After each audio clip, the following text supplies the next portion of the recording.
The exciting F1 race in Las Vegas faced challenges with less than ideal moments for McLaren and Ferrari. However, if you thought Sainz's mistake was the only head-scratching incident, wait until you learn what caused Norris's crash. This unfortunate event, leading to his hospital visit after the race, was a complex one. The track conditions were a significant factor, and Norris's team principal, Andrea Stella, directly accused the track of being subpar. Fernando Alonso has also joined the critics questioning whether F1 should be racing in such venues. The scrutiny towards Las Vegas raises questions about the fairness of the criticism and whether Norris could have avoided the crash if the track conditions were better. The calamitous incident in Las Vegas unfolded during FP1 when Carlos Sainz hit a manhole cover at speeds exceeding 300 km/h, causing extensive damage to his chassis, battery, and monocoque. Adding to the woes, the FIA made two questionable decisions against the Maranello team. Firstly, they didn't grant a penalty-free repair, and secondly, they refused to refund the money, a substantial amount that would significantly impact their financial planning for the year. The estimated damage stands at around $2 million, highlighting the severity of the situation. Vasseur, in response, is engaged in private discussions with Ben Mohammed Sulayem, suggesting that the FIA may face additional challenges beyond just Vasseur, seeking an advantageous resolution for his team. Lando Norris had a forgettable qualifying session, but the race's unfortunate ending with a high-speed crash raised questions. Initially perceived as a driver's mistake due to fuel levels and lack of grip, closer scrutiny by the Woking-based squad's team principal, Andrea Stella, revealed an unusual aspect to Norris's crash. Stella emphasized the need for track surface improvement, highlighting a specific bump combined with Norris's cold tires as the contributing factors. Stella suggested that this bump, especially if races continue at night, should be addressed to avoid such incidents. He pointed out that the bump affects all cars, causing sparks, and recommended smoothing it out. However, Stella acknowledged that it's the same for everyone, depending on various factors like speed, tire condition, and car positioning. Additionally, Stella hinted at McLaren's low ground clearance setup, emphasizing that the low downforce requirement of the track might have made Norris's car overly sensitive to the bump. While sympathetic to McLaren's situation, Stella acknowledged that factors, including the car's setup, may have influenced the crash during the early stages of the race when the car was heavier due to more fuel. A significant factor affecting the driver's performance in the Vegas race was the track temperature. Although not as low as initially expected, it still posed a substantial challenge for braking and executing overtakes. Turn 11 appeared particularly demanding for drivers, and Norris's crash underscored its difficulty. His situation was noteworthy as he was taken to the medical center before being transferred to a nearby hospital for precautionary checks.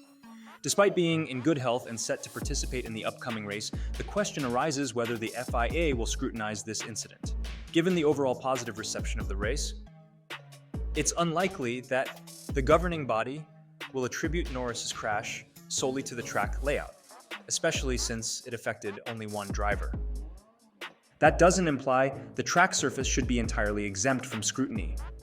However, when we observe how they addressed the situation with Sainz, whose issue was more visibly severe, rupturing through the SF23 chassis, it raises doubts about Norris and McLaren's chances of success in this scenario.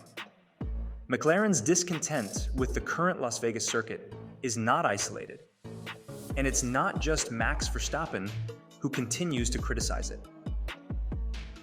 Two-time world champion Fernando Alonso shares the sentiment that significant improvements are needed. He frankly expresses that the cars on the grid are not suitable for circuits like Las Vegas. Expanding on his viewpoint, Alonso states that driving at 360 km/h on such a circuit with minimal grip, visibility issues, and intense bouncing isn't enjoyable. While the spectacle might appear good from the outside, he contends that these cars are designed for tracks like Suzuka, Barcelona, and Silverstone, where they can maximize their potential. Alonso emphasizes the need to balance the championship and the calendar, suggesting that traditional races, where Formula One cars can truly shine, should be preserved alongside newer venues. McLaren faced more than just issues with Norris's race outcome. Piastri too found himself involved in a racing incident with Lewis Hamilton that resulted in a puncture.